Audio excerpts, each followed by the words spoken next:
हमारे साथियों, नमो बुद्धाय, जय भीम। हमेशा की भांति एक बार पुनः हम लेकर आ गए हैं डॉक्टर अंबेडकर संदेश। डॉक्टर अंबेडकर संदेश में नियमित तौर पर हम लाते हैं बाबा साहब का क्रांतिकारी भाषण। आज भी बहुत ही क्रांतिकारी भाषण लेकर हम उपस्थित हैं। आज का जो स्पीच हम आप तक पहुंचाने की कोशिश कर रहे हैं, ये बाबा साहब परिषद का एक अधिवेशन हुआ 1926 में, मई 1926 में। और इस समय जब वीडियो आप तक पहुंच रहा है तो अभी भी मई ही चल रहा है, लेकिन 2023 है। लगभग 97 साल पहले की ये बात है जब बाबा साहब का एक क्रांतिकारी स्पीच जिला सतारा में होता है। जिला सतारा महाराष्ट्र की हम बात कर रहे हैं। 1926 में बाबा साहब ने भाषण दिया। और हम आपको बता दें, अब तक के जितने स्पीचेज हमने स्वयं पढ़े हैं बाबा साहब के, उसमें कभी भी बाबा साहब ने गुस्से में भाषण नहीं दिया, क्रोध में भाषण नहीं दिया। लेकिन आज का डॉक्टर अंबेडकर संदेश में आप देखेंगे बाबा साहब बहुत ही गुस्से में भाषण को देते हैं। आखिर ये गुस्सा दिलाया किसने? आखिर वो कौन सी बात थी जिस पर बाबा साहब बहुत ही गुस्से में भाषण देने खड़े हो जाते हैं, स्वयं खड़े हो जाते हैं और क्या जवाब देते हैं? आखिर वो कौन सी कंडीशन पैदा हुई बाबा साहब के समक्ष कि बाबा साहब को स्वयं उठकर खड़े होकर गुस्से में भाषण देना पड़ा? तो आज के डॉक्टर अंबेडकर संदेश को अंत तक जरूर देखिएगा। बहुत बड़ा संदेश आज के डॉक्टर अंबेडकर संदेश में छिपा है। निश्चित रूप से समाज का बहुत बड़ा मार्गदर्शन आज के डॉक्टर अंबेडकर संदेश से मिलने वाला है। यदि आप चाहते हैं कि बाबा साहब डॉक्टर भीमराव अंबेडकर के हूबहू भाषण से आप परिचित हों, बाबा साहब के दिए गए संदेश से हम सभी परिचित हों, तो इस वीडियो को अंत तक जरूर देखिएगा। इसी निवेदन के साथ शुरू करेंगे आज का डॉक्टर अंबेडकर संदेश। सम्मानित साथियों, आज का डॉक्टर अंबेडकर संदेश बहुत ही क्रांतिकारी संदेश है, जिसे अंत तक जरूर देखिएगा, जो कि प्रसारित किया जा रहा है Buddha Bodhisattva Ambedkar international centre, BBIC Sarnath, Varanasi, राज्य उत्तर प्रदेश, देश भारत से। विषय बहुत ही क्रांतिकारी है। बाबा साहब कहते हैं, मैं अपनी अंधी जनता की लाठी हूँ। ये बड़े आत्मविश्वास से लबरेज बाबा साहब इस बात को कहते हैं। यानी कि बाबा साहब इस बात को कहने की कोशिश करते हैं कि हमारा जो समाज है इस समय जागरूक नहीं है, लेकिन हम उसका नेतृत्व करने के लिए तैयार हैं। हम उसका मतलब अंधी जनता अर्थात जो जागरूक जनता नहीं है उसको जागरूक करने का कार्य कर रहे हैं। बाबा साहब डॉक्टर अंबेडकर संपूर्ण वाङ्मय खंड 38 पृष्ठ संख्या 30 से 31 तक का स्पीच हम लेकर आप तक उपस्थित हैं। सतारा जिला महार परिषद का अधिवेशन 1926 की मई में जिला सतारा के कोरेगांव तहसील के रहमतपुर में डॉक्टर बाबा साहब अंबेडकर की अध्यक्षता में हुआ था। डॉक्टर अंबेडकर मुंबई से रहमतपुर आए और महारवाड़ा में रहे। मुंबई से शिव तरकर, बलमाली, गायकवाड़, खोलवड़ीकर, खंडकर, जाबले आदि तो पूना से कृष्णराव कदम, गायकवाड़, जनार्दन रणपीसे, धर्माजी सावंत आदि और पलटन से माधव राव अहिबले आदि सतारा जिले के लोग अधिवेशन के लिए आए थे। अधिवेशन दोपहर 3 बजे शुरू हुआ। सतारा जिले की प्रमुख हस्तियां Dhanji Bhai Kupar, educational administrative officer, Sitarao Ramji Tabade, मामलेदार दुष्कर, रामचंद्र सोमर, वकील आदि इस अधिवेशन के लिए उपस्थित थे। बहिष्कृत वर्ग के योग्य व्यक्ति को जेपी बनाने का प्रस्ताव पारित हुआ। सोमर ने इस प्रस्ताव का विरोध किया। उनके विरोध का भाषण का सारांश ये था कि देश में आज़ादी की लड़ाई चल रही है और बहिष्कृत वर्ग सरकार से उपाधियां देने की मांग कर रही है और ये मांग करके वो गुलामी को समर्थन दे रहे हैं, जो कि ठीक नहीं है। ये भाषण सोमर ने दिया। उन्होंने उनके सारांश यही था कि वो ये चाह रहे थे कि जो महार परिषद का सम्मेलन हो रहा है या जो अस्पृश्य वर्ग जो आंदोलन कर रहा है, वो आंदोलन अपने सम्मान के लिए कर रहा है, जबकि इस समय लड़ाई जो है वो भारत को आज़ाद अंग्रेज़ों से आज़ाद कराने की चल रही है। अतः ये जो अस्पृश्यों का आंदोलन है वो देश विरोधी आंदोलन है, इसको इस समय नहीं करना चाहिए। क्योंकि बाबा साहब की अध्यक्षता में एक कार्यक्रम हो रहा था, तो बाबा साहब से रहा नहीं गया और बाबा साहब यूँ कहें कि तुरंत सोमर का भाषण खत्म होते ही बाबा साहब उठ खड़े हुए और उनका चेहरा गुस्से से लाल हो गया था। उन्होंने अपने अध्यक्षीय भाषण में कहा, हिंदू समाज के सफ़ेद पोश लोग और खासकर ब्राह्मणों ने देश बंधुओं धर्म के नाम पर अपने पैरों तले दबा कर रखा है। और यही हिंदू, मुस्लिम और अंग्रेज शासकों के पांव चाटकर ऐशो आराम की जिंदगी जीते रहे। बहुत बड़ी बात यहाँ पर बाबा साहब कहते हैं। अभी बाबा साहब यूँ कहते हैं कि हम इसका प्रमाण देने के लिए तैयार हैं। इन्हीं लोगों ने अपने धर्म बंधुओं और देश बंधुओं को दूसरों और अपनी गुलामी में बांध कर रखा।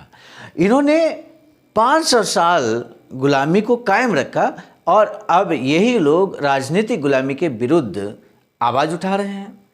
यही लोग अब वर्तमान पार्टी के झंडे तले इकट्ठा होकर राजनीतिक स्वतंत्रता हासिल करने के लिए यातनाएं, देह दंड सहने को, जेल जाने को तैयार हैं।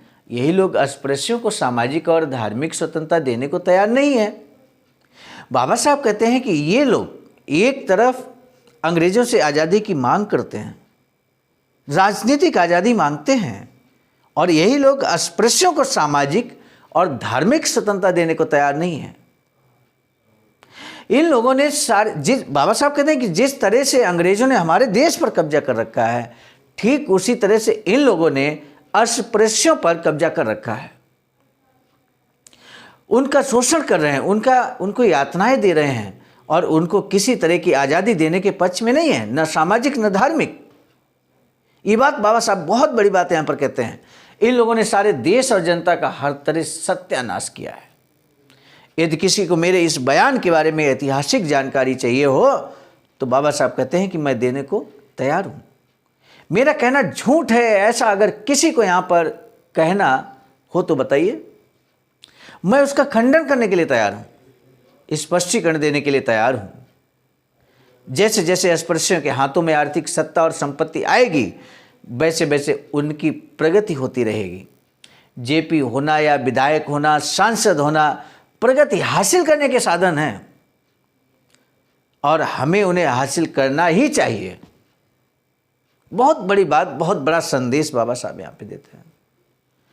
जब सोमर जैसे लोग कहते हैं कि हम उन्हें नहीं लें, इसका मतलब है कि वे हम लोगों में मतभेद पैदा करके उसी गुलामी को बनाए रखने का खेल खेल रहे हैं। कौन सी गुलामी? सामाजिक गुलामी, धार्मिक गुलामी। सोमर के जाति बंधुओं ने पिछले 5000 वर्षों में गैर ब्राह्मणों और अस्पृश्यों को कई तरीके से सुनियोजित ढंग से यातनाएं दी हैं।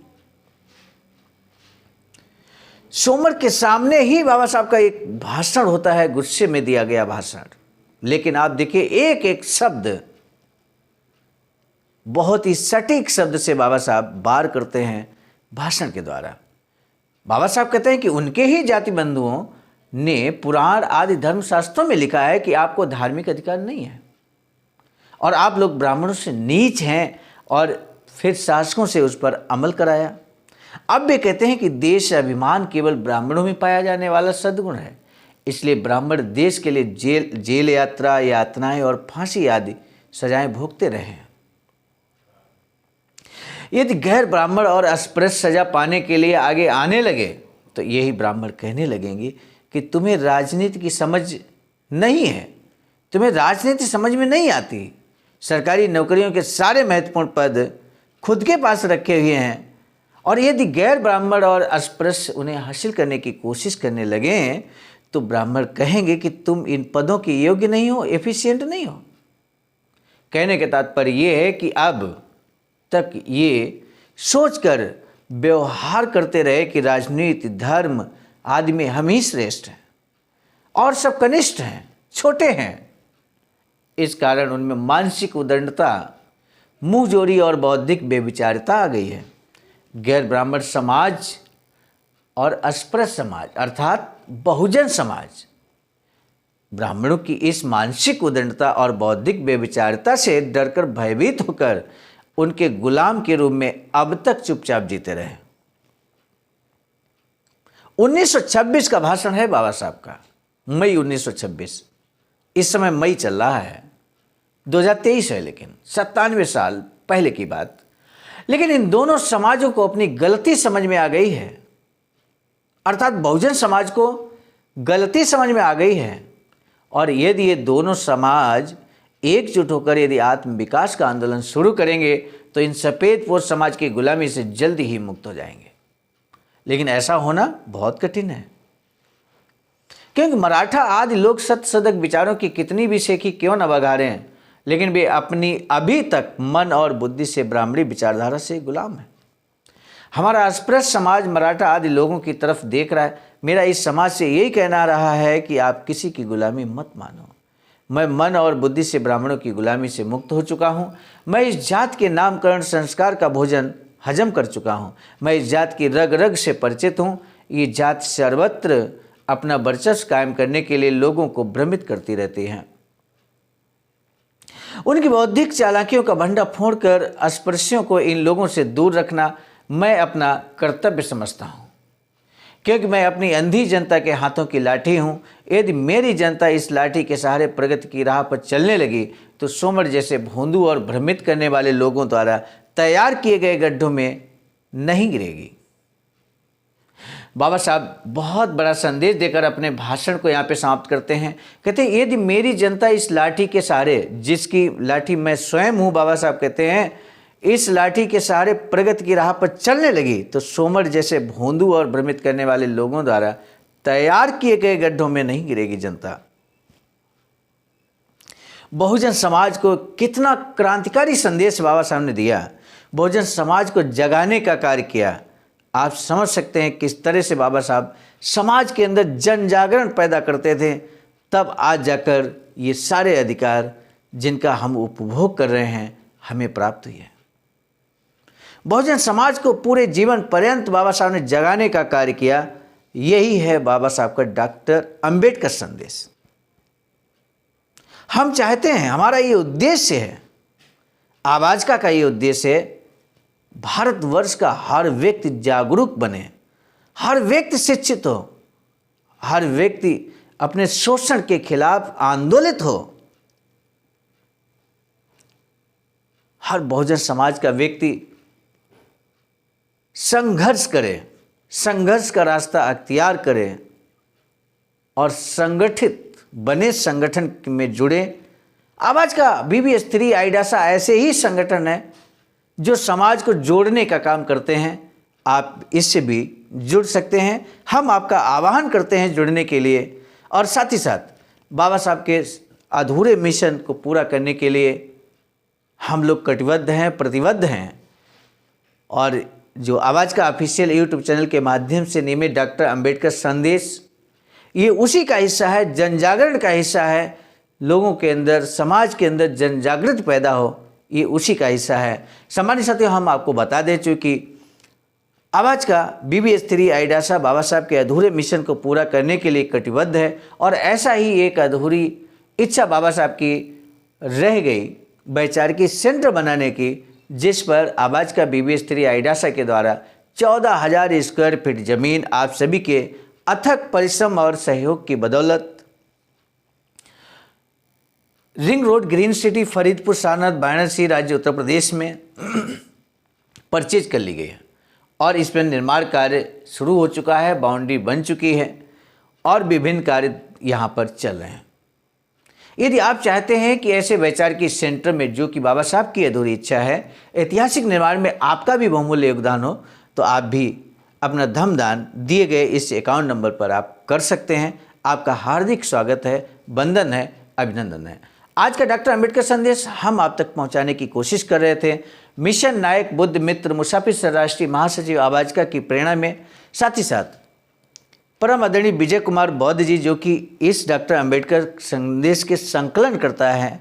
लगातार डॉक्टर अंबेडकर संदेश को संकलित करना, डिजिटल फॉर्म में उपलब्ध कराना, आपके अथक परिश्रम और प्रयास से ये डॉक्टर अंबेडकर संदेश नियमित समाज तक पहुंच रहा है, आप सभी तक पहुंच रहा है। प्रस्तुतकर्ता के रूप में मैं स्वयं सर्वजीत आर्य, राष्ट्रीय कोषाध्यक्ष आवाजका, नई दिल्ली, नए डॉक्टर अंबेडकर संदेश के साथ, बाबा साहब के नए किसी भाषण के साथ पुनः मिलेंगे। तब तक के लिए सादर नमो बुद्धाय, जय भीम।